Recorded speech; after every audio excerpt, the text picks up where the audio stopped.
Olá pessoal, tudo bem? E aí turminha, ADM1, vamos em frente? Bom, a vantagem é que essa videoaula vai encerrar aqui o ano civil de 2020, tá? Então a gente vai ter uma aula aqui sobre descrição de cargos e ela vai agora, né, ser a última antes desse recesso que nós vamos ter aqui no final desse período de 2020, mas não, né, do terceiro bimestre letivo, que ainda continua em 2021, aliás, terceiro e quarto bimestre, que ocorrerão no início ali do ano de 2021, tá bom? Muito bem. Tema dessa videoaula, então, descrição de cargos. Vamos lá. Então, o cargo, né, vamos deixar bem claro, o cargo vai ser uma referência muito importante à administração de recursos humanos. Talvez a mais importante, porque quase todos os processos de recursos humanos estão baseados no cargo. Então, você, quando vai fazer a contratação, né, o provimento, né, o recrutamento, a seleção, você sempre faz a partir de uma demanda de cargo. Eu estou precisando de um engenheiro civil, estou precisando de um auxiliar de escritório, estou precisando de um estoquista. Então, o cargo é a principal referência ali no processo de provisão de recursos humanos. Quando você vai colocar lá no objetivo do seu currículo, você coloca lá, técnica em administração. Né? De novo, é um cargo. E quando você faz o processo seletivo, geralmente você usa como referência o cargo. Quando você contrata e vai registrar lá a carteira de trabalho daquele trabalhador, aquele novo empregado, você registra o cargo. O salário é relacionado ao cargo. Então, todo pagamento, os benefícios são relacionados ao cargo. Treinamento, desenvolvimento, sempre tem como referência o cargo. Avaliação de desempenho. O cargo é a principal referência em recursos humanos nos dias de hoje, aqui no Brasil, principalmente por força de lei. Né? A legislação brasileira, né, principalmente a já falada e tão famosa, né, CLT, a Consolidação das Leis do Trabalho, ela tem o cargo como principal referência. É a melhor alternativa em termos de referência? Não. Né? Hoje a gente já sabe que, por exemplo, uma referência melhor que cargo seriam competências. Quando você trabalha a gestão de pessoas por competências, e aí você faz a remuneração por competência, você faz a contratação por competência, você faz o desenvolvimento por competências, você consegue focalizar em aspectos que são, muito provavelmente, mais interessantes e necessários para o sucesso, para o êxito do negócio. Mas aqui no Brasil, em virtude principalmente da legislação, que ela é inflexível, ela usa o cargo como referência primordial e única, né? E não há nenhuma sinalização de se flexibilizar isso, de se alterar isso, e a própria legislação atual ela não tem essa flexibilidade de se usar outra referência que não seja o cargo. Então, por isso que no Brasil ainda predomina o cargo. Muitas vezes a gente pensa apenas e tão somente em cargo, tá bom? Mas existem alternativas e, assim, oportunamente a gente deve falar lá no quarto bimestre um pouquinho dessas alternativas, tá? Por enquanto, vamos então entender bem o que é um cargo, tá?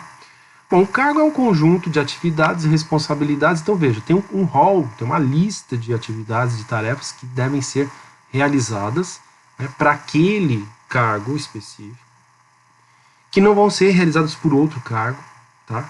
Então, por exemplo, eu tenho lá um cargo de programador. O programador, ele vai provavelmente codificar, né, usar uma linguagem de programação para codificar rotinas, algoritmos que vão ser executados por algum dispositivo eletrônico, como um computador, né, um celular, um smartphone mais especificamente. O programador, ele não é o responsável, por exemplo, pela folha de pagamento. Porque a folha de pagamento, provavelmente quem é responsável é o analista de recursos humanos que trabalha no setor de recursos humanos, assim como o programador trabalha no setor, por exemplo, de tecnologia da informação, de TI. Tá?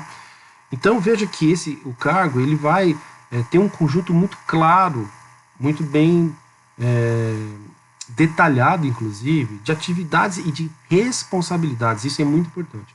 Não é só atividades, mas as responsabilidades. Então, o que aquele cargo, né, vai requerer do seu ocupante em termos de responsabilidade.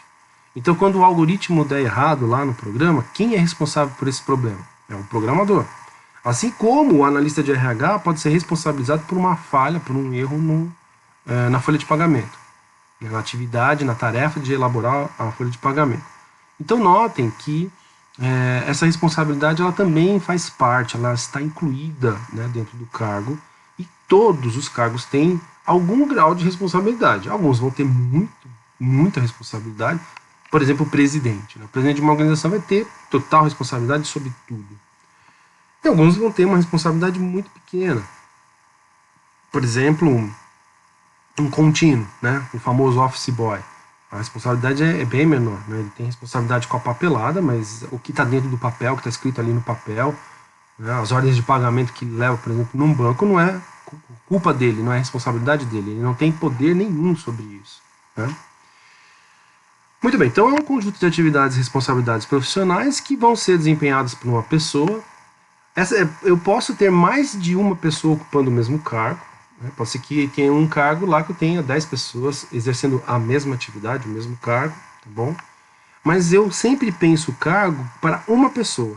E aí se eu preciso que aquela atividade ela se repita mais vezes ou em uma quantidade maior do que uma pessoa dá conta, né, seria necessário, então eu contrato mais pessoas, mas eu sempre penso no cargo, né, quando eu relaciono essas atividades, essas responsabilidades, eu sempre penso no indivíduo, né, não num conjunto, num grupo, tá bom?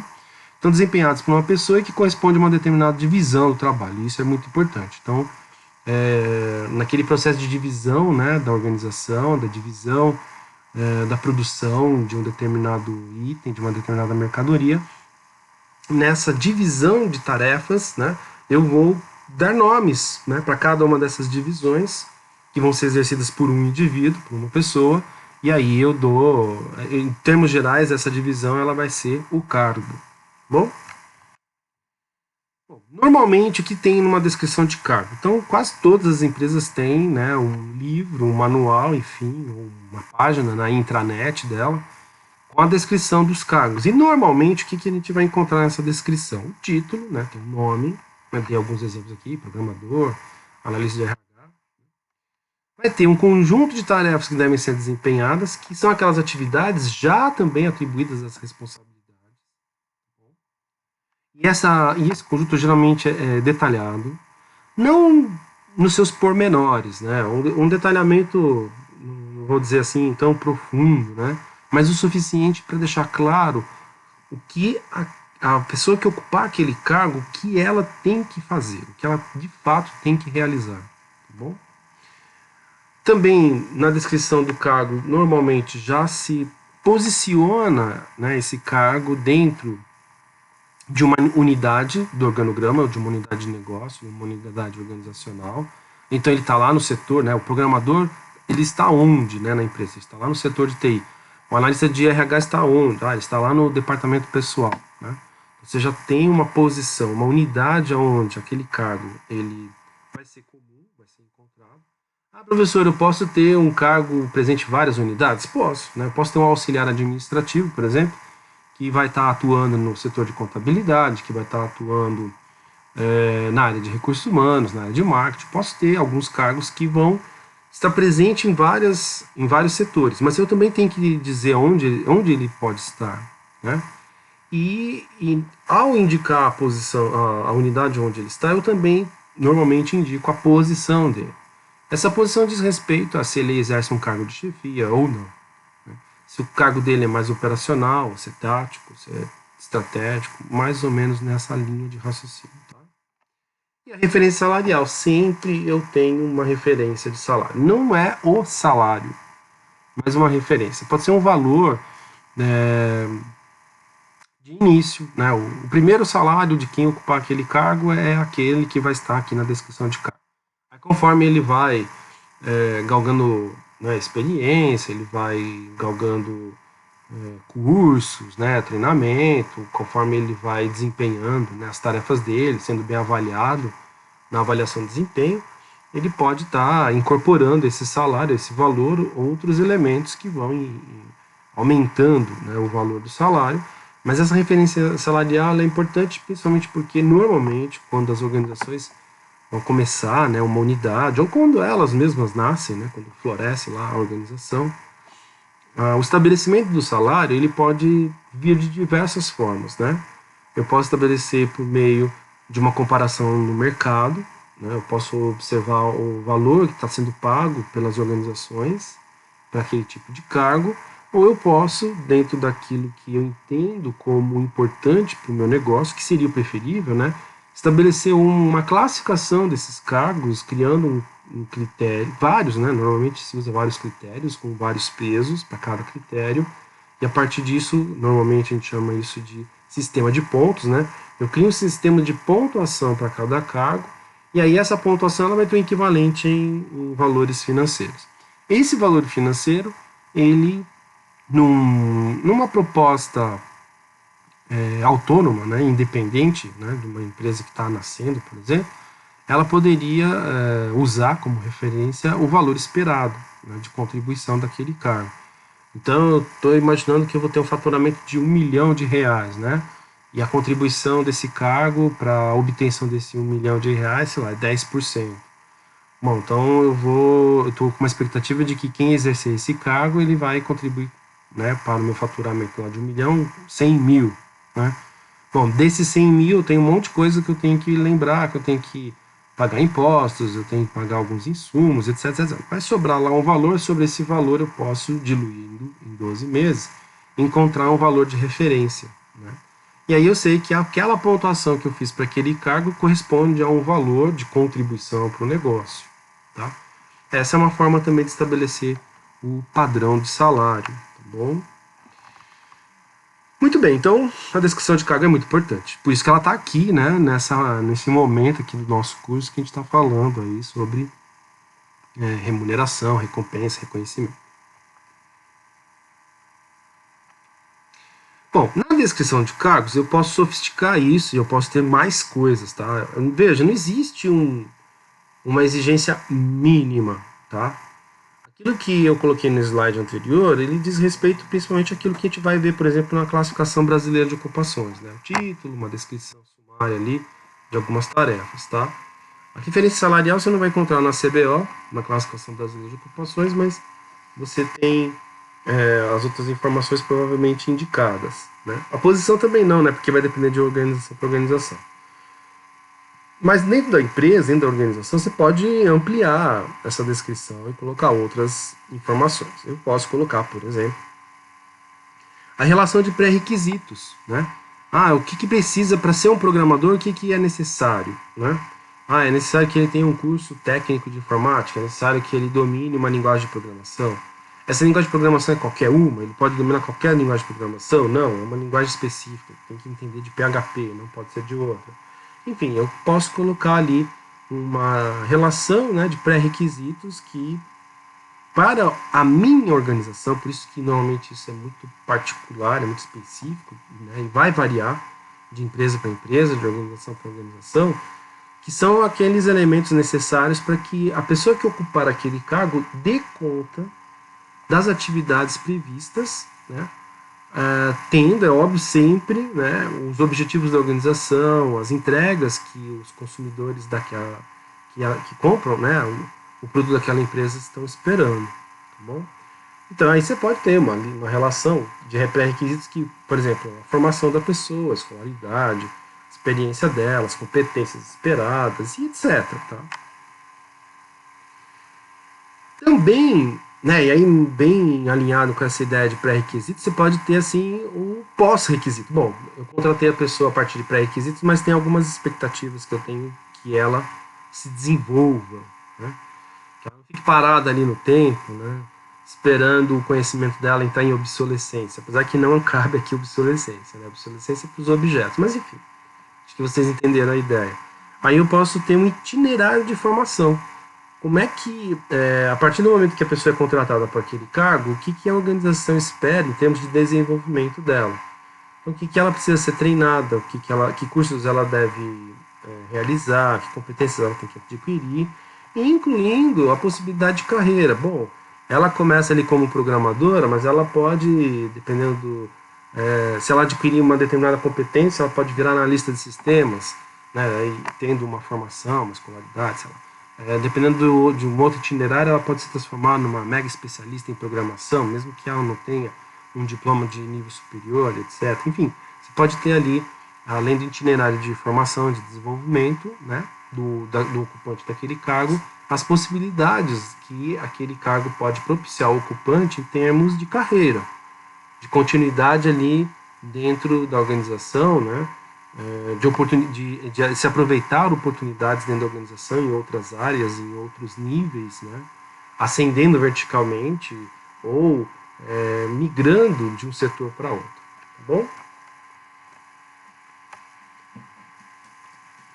Bom, atualmente, né, por conta aí da CLT, então o cargo, já comentei isso, né, ele é a base de referência principal para tudo, tá? Eu estou aqui mencionando o salário, mas como eu comentei com vocês, serve para tudo. Mas salário é o ponto aqui mais importante nesse momento, porque é uma coisa que a gente vai começar a trabalhar, né, no retorno das férias aí, desse recesso de final de ano, a gente, no retorno vai começar a fazer cálculos trabalhistas e aí o salário ele ganha uma importância descomunal nas nossas próximas aulas, tá? Por isso que eu estou destacando aí o salário.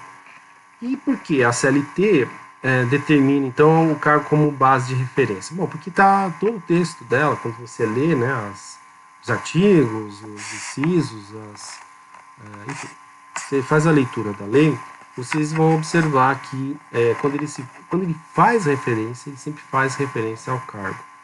Então é o salário do cargo, a jornada de trabalho do cargo, é sempre o cargo, né? E aí, nesse sentido, então, né, para ficar mais claro, né, o que significa essa base de referência, pessoas que exerçam o mesmo cargo, elas têm lá na carteira de trabalho o mesmo título, né? Você coloca lá, contratado para analista financeiro 1. Né? Então, todo mundo que tiver na carteira de trabalho analista financeiro 1 deve ter o mesmo valor de salário. Ah, professor, não é possível que haja diferença? Sim, às vezes há, né? Então, por exemplo, de repente tem alguém que é casado, tem direito ao salário de família, tem alguém que tem lá ele tem uma distância maior, né, para se deslocar, para chegar no trabalho, aí ele tem uma complementação de vale transporte, enfim, você pode ter alguns valores que vão ser diferentes na composição final do salário, aquele salário que você paga efetivamente para cada indivíduo da organização, de cada empregado, mas a referência, o valor referência tem que ser exatamente o mesmo. E a partir desse valor, é óbvio, você vai construindo essas alterações. Um faz hora extra, o outro não faz, é óbvio. Então aquele que faz hora extra vai receber um pouco mais. Só que ele vai receber um pouco mais a partir dessa referência, que é a mesma para todos que ocupam o mesmo cargo. Tá bom? E eu arremato aí o final dessa expressão dizendo que mesmo que tenham diferentes desempenhos, porque esse vai ser o grande problema da base cargo. Quando você usa o cargo como base de referência na organização, pessoas que tenham o mesmo cargo, mas que tenham desempenhos diferentes, não podem ser diferenciadas em termos de salário. Você pode até criar mecanismos de bonificação, né, de premiação, para incentivar, né, para tentar estimular aquele que não tem um desempenho extraordinário, né, a se dedicar um pouco mais, se esforçar mais, ou para premiar, né, aquele que de fato tomou a iniciativa, foi proativo, desempenhou a tarefa com um desempenho superior. Mas isso não pode ser frequente, porque se isso for frequente vai se caracterizar como salário, e aí o outro que não recebeu, né, mesmo que você justifique na justiça que ele não desempenhou com a mesma desenvoltura do outro, é ganho praticamente certo na justiça de que você vai ter que ressarcir aquele valor que não foi pago, porque os cargos é que servem de referência e não as competências. Bom, os cargos ainda vão servir de referência para o desenvolvimento, já comentei, né, mas a partir dos cargos, então, você pode falar assim, bom, eu tenho lá um programador e ele precisa aprender agora uma nova linguagem de programação, ele precisa entender, sei lá, de Python. Aí, então, eu vou preparar, né, dentro da minha organização, condições para que eu possa oferecer isso. Essas condições elas podem ser internas, de repente tenho dentro do conjunto lá de profissionais que exercem esse cargo de programação, tem alguém que entende muito de Python, e aí eu peço para que ele seja, né, o responsável pelo treinamento dos seus pares. Ou eu posso contratar uma empresa, uma escola, enfim. Eu vou me valer do cargo para pensar esse desenvolvimento, né, essa formação, que pode variar, né, e pode variar inclusive em virtude dos negócios, tá bom? Mas é o cargo que muitas vezes serve de referência. Eu não faço isso de forma localizada, né, por exemplo, para um indivíduo, e tampouco estou preocupado em fazer isso na forma de competências, daquele conjunto, né, de conhecimentos, habilidades e atitudes e entregas que são muitas vezes necessárias para o êxito da empresa, mas eles não necessariamente estão ligados à descrição de cargo, né, mas há outros elementos que não estão ali presentes na descrição de cargos. Mas eu não vou dizer para vocês que não acontece esse tipo de formação, esse tipo de desenvolvimento nas organizações, mas ainda, né, o cargo é a principal referência. Então, muitas vezes, né, o treinamento que é oferecido nas organizações para os ocupantes de determinados cargos vai ser planejado e executado a partir das demandas e expectativas do cargo, da descrição daquele cargo, e não daquilo que as pessoas oferecem ou precisam, e não a partir das expectativas das pessoas, e não a partir, então, das competências das pessoas que ocupam esse cargo. Bom, ainda sobre descrição de cargos, né, os cargos eles também servem de referência nos processos de avaliação e desempenho. Então, quando eu vou fazer a avaliação, eu faço a avaliação do cargo, né? Determinada pessoa exerce um cargo, então eu vou avaliar, né, se aquilo que está descrito no cargo, aquelas responsabilidades, aquelas atividades daquele cargo estão sendo atendidas a contento. Em algumas situações isso pode ser um problema, por exemplo, quando aquela pessoa, ela, para além das tarefas que ela executa, ela tem contribuições extraordinárias em outros setores, justamente porque tem outras competências que ela acaba se valendo, né, no exercício profissional dela. Mas como não estão na descrição do cargo dela, ela não é avaliada por eles, né? Então isso pode virar um problema. Pode ser um desestímulo, né, para que as pessoas sejam diferentes em determinadas atitudes. Bom, na avaliação, né, de desempenho, geralmente se vale aí das tarefas. Então tem lá, né, como eu falei, na descrição tem a relação de tarefas, de atividades, de responsabilidades. A partir delas você tem expectativas, espera alguns resultados, né, uma vez que aquelas tarefas sejam realizadas, sejam executadas. E aí, a partir então dessas expectativas de resultados, você pode mensurar o trabalho do ocupante da cargo, fazer a comparação e verificar se ele está atendendo ou não, se ele está dentro da normalidade, se ele está além, né, do esperado, enfim. Bom, pessoal, então eu vou encerrando por aqui, lembrando vocês que nós vamos retomar, né, depois aí desse recesso, como tema cálculos trabalhistas. A gente vai ficar um bom tempo com cálculos trabalhistas, fazendo cálculos, fazendo exercícios, tá bom? Então se preparem, no retorno a gente tem bastante tarefa, bastante lista de exercícios, tá bom? Para fixar aí esses conteúdos relacionados aos cálculos trabalhistas. Pessoal, tendo dúvidas, por favor, escrevam lá no fórum de dúvidas. Eu já avisei, né, até o Natal eu não vou colocar nenhuma atividade lá para vocês, então vocês estão só com a obrigação de acompanhar aqui as videoaulas, tá? Mas fica sempre o alerta, né? Fiquem atentos às orientações das atividades propostas. Aproveito aqui para desejar a vocês aí boas festas. Para quem comemora o Natal, um Feliz Natal. Para quem não comemora o Natal, né, bom descanso. Para aqueles que vão comemorar aí o Réveillon, né, o fim desse ano, o início do próximo, boas festividades, na medida do possível, né, daquilo que as condições permitirem a cada um, que essas sejam comemorações bastante cautelosas, bastante cuidadosas, né, junto aos respectivos familiares. Talvez não seja possível reunir toda a família, né, toda a parentela. Aliás, é até recomendável que não se faça isso, em virtude aí de estarmos ainda, né, com um risco cada vez, né, maior dessa pandemia, ter aí a segunda onda, um novo crescimento nas infecções e, consequentemente, nos riscos de morte. Então, tenham bastante cuidado, sejam bastante cautelosos, prefiram não comemorar esse ano de 2020, para que todos possam, né, estar vivos e comemorando lá em 2021, né, já que temos a expectativa da vacina para esse próximo ano de 2021, tá bom?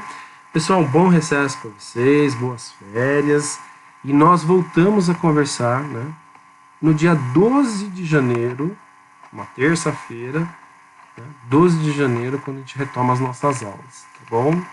Então, para todos vocês, o meu muito obrigado aí pela atenção que vocês deram até agora, pela paciência que tiveram aí comigo ao longo desse primeiro e segundo bimestre, e vamos juntos até o fim. Tchau, tchau!